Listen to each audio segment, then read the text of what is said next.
Hey guys, and welcome to this flight tutorial in the new Microsoft Flight Simulator. My name is Anders. I will be your instructor today. Today we're going to do the traffic pattern in the DA40, the next generation. This is the aircraft that everyone should have, and the same as the airport. We are in Donegal, standard scenery, one of the handmade airports in the new simulator. So what we're going to take a look at today is a traffic pattern or landing circuit. We're going to do 2 or 3 landings with touch and go in between, and I will walk you through the procedures, all these steps we need to take. So let's get ahead, jump in the cockpit, have a little look around. Everything should be set up for takeoff. We got takeoff flaps. Let's have a look at the trim. We need to trim the aircraft for takeoff as well. Just before we head off, I like to get rid of a few things here on the primary flight display. I don't like this insert, so we can get rid of that. And then another thing I like to do is set the heading block to the runway heading 206.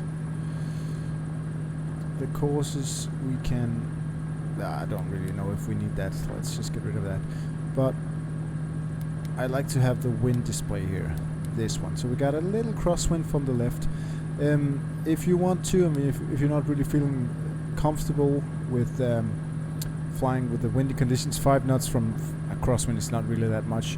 But you can always just select clear skies presets in the weather menu, and then get rid of the wind. But this is live weather preset, live weather and live time. One last thing before we head off. A traffic pattern is basically you fly around the airport, come back and land, and you can do touch and goes for landing practice. You do this a lot in flight training, especially in the beginning. So the traffic pattern altitude is usually in smaller aircraft 1,000 feet above the airdrome level or above ground level, AGL. So we're currently set at 100 feet, so I'm gonna set the altitude selector to 1,100 feet. That way I get a little indication up here, 1,100, and I get a altitude select indicator when we get to 11,000, just as a reminder when to level off. What we're gonna do is at full power climb straight ahead till we are around 400 to 500 feet. Then we'll make a left turn onto a heading or a track of 120. Then we'll fly downwind because that means we down towards the runway with the wind in the back, so that's called downwind.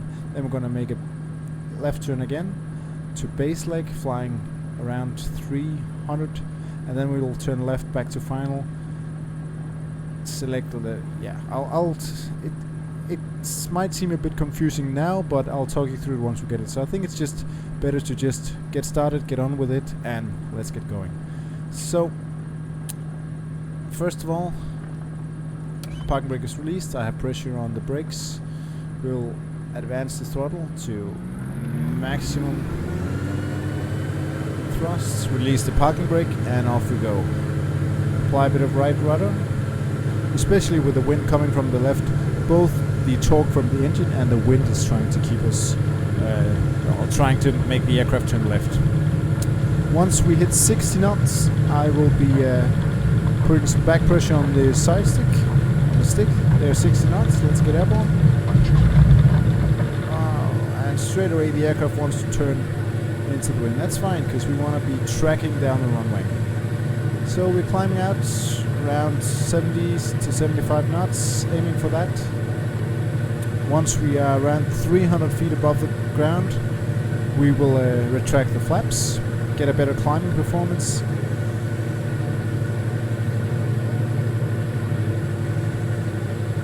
That's about now, so I will retract the flaps. I have a button map for that on my hardware. And again, we'll aim for 75 to 85 knots in climbing speed. So that's 500 feet ADL. I will start the turn to the left. roughly a heading of 120. The thing with having a wind is that you want to be tracking over the ground. So if you have wind coming from one of the sides, you actually want to have the aircraft turned a bit into the wind. But let's not get ahead of ourselves. You see, we turned a bit too far already, but yeah, it's alright. We want to be flying parallel with the runway. We're coming up to 1100 feet as well. So this is usually what happens in real life as well. You will have to level out, level the wings, and reduce power at the same time. I'm aiming for around 40% load on the engine. 40% you can see here, 39.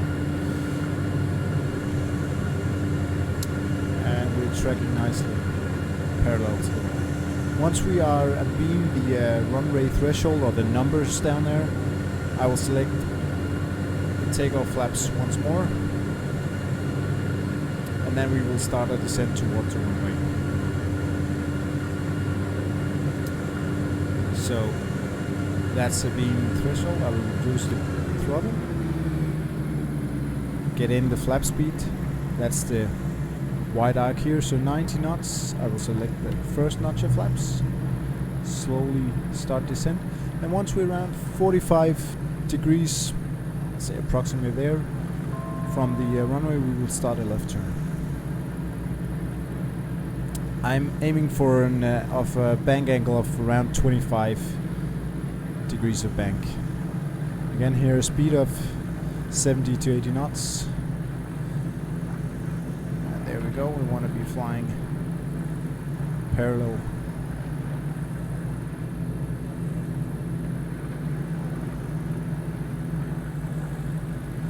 Way too late with the turn. Way too late. That's what we're here for. We're here to practice. Let's select the last notch of flaps. And then there's a few things we need to do when we get on the runway. We need to select takeoff flaps. We need to trim. We need to maintain center line before we add full power again.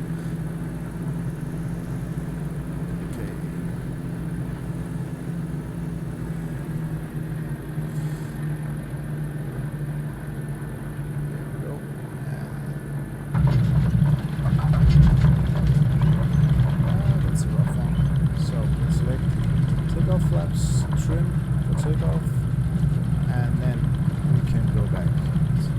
Full power. Aim for 60 knots again. 60 knots. And there we are, airborne. Again, we'll aim for 75, 80 knots climb speed. Don't sink, don't sink, don't sink, don't sink. Well, we are not sinking, so don't worry about it. Don't sink, don't sink, don't sink, don't sink, don't sink, don't sink, don't sink, don't sink, don't sink, don't sink, don't sink, don't sink, don't sink. I'll select letting flaps or flaps up, get a better climb. Climb around 80 knots. Don't sink, don't sink, don't sink, don't sink, don't sink, don't sink, don't sink, don't sink, don't sink, don't sink. This is a bug with the simulator. It shouldn't be saying don't sink when you're not sinking. Don't sink is a protection on the ground proximity warning system that when you've taken off, and if you have a rate of descent instead of a rate of climb, you will get this warning. But with a positive rate of climb, you will not be getting this. Again, 80 knots climb, getting a bit ahead of ourselves again. The wind is coming more or less from straight ahead, so we want to be extending this leg actually a bit. Okay, let's see how it looks. That looks about right. Turning downwind. There we have 1100 feet, so I'll be leveling off. Reducing power. And That's one of the hardest part about the pattern. This comes at the same time.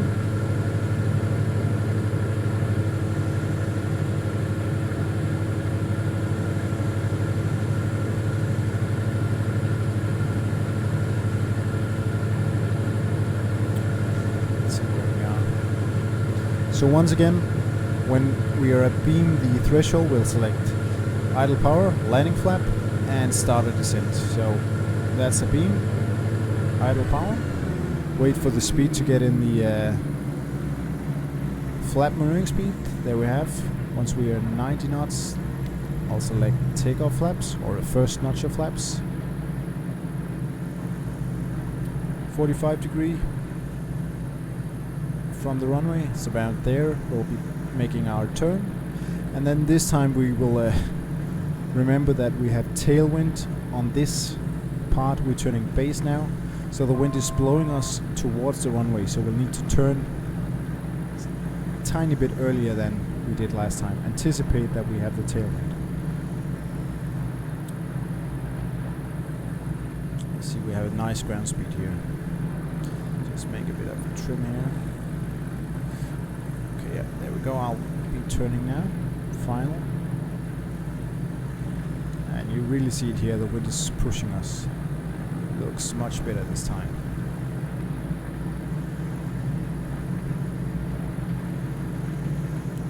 Good. Last notch of flaps, clear to land, aiming for the numbers.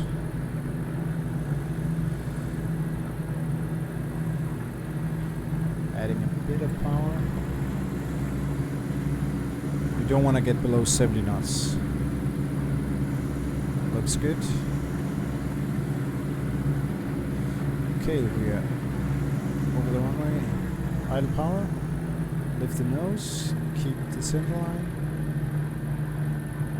So drifting a bit. There we are. Good again. Take off flaps. Have a look. Trim.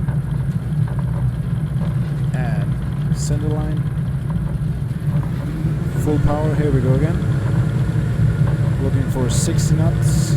There we have 60 knots. Lifting the nose. And straight away wants to go into the wind. So climbing at around 10 degrees, 12 degrees pits up. Aiming for the 300 feet. Then we'll reduce the flaps. Take the flaps up. And again, when I say 300, it's 300 above the ground level. Ground level is 100 feet, so 400 feet indicated. 400 feet indicated, flaps up. Lower the nose a bit, get some more speed. Aim for 80 knots. There we have 80 knots.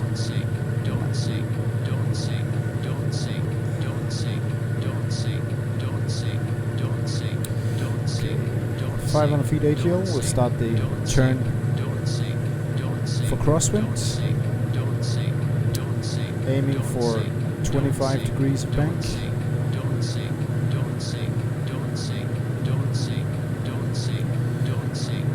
Go. Much better this time.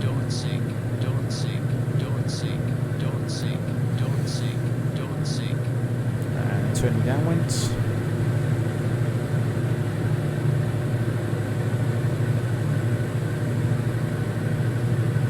.100 feet to go.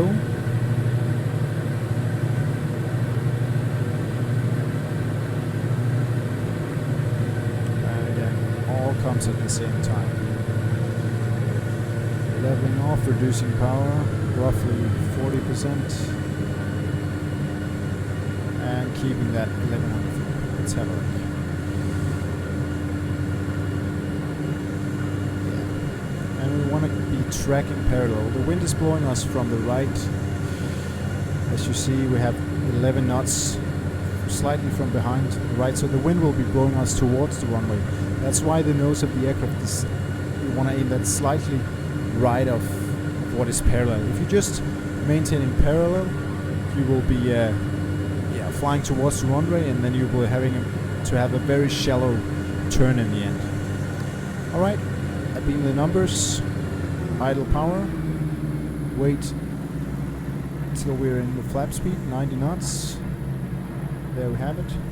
First notch of flaps. And we'll start the turn.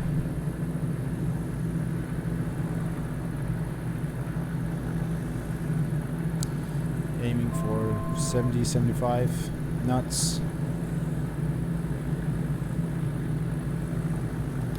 Again, remembering that now we have the wind in the tail, so we'll be blown towards the runway. That's why we want to be starting our left turn a bit early. Looks about right now. Starting the left turn, maintaining 75 knots. We want to be we want to be doing the turn latest at 500 feet HL. Alright, looks good, slightly high, but we'll select the last notch of flaps.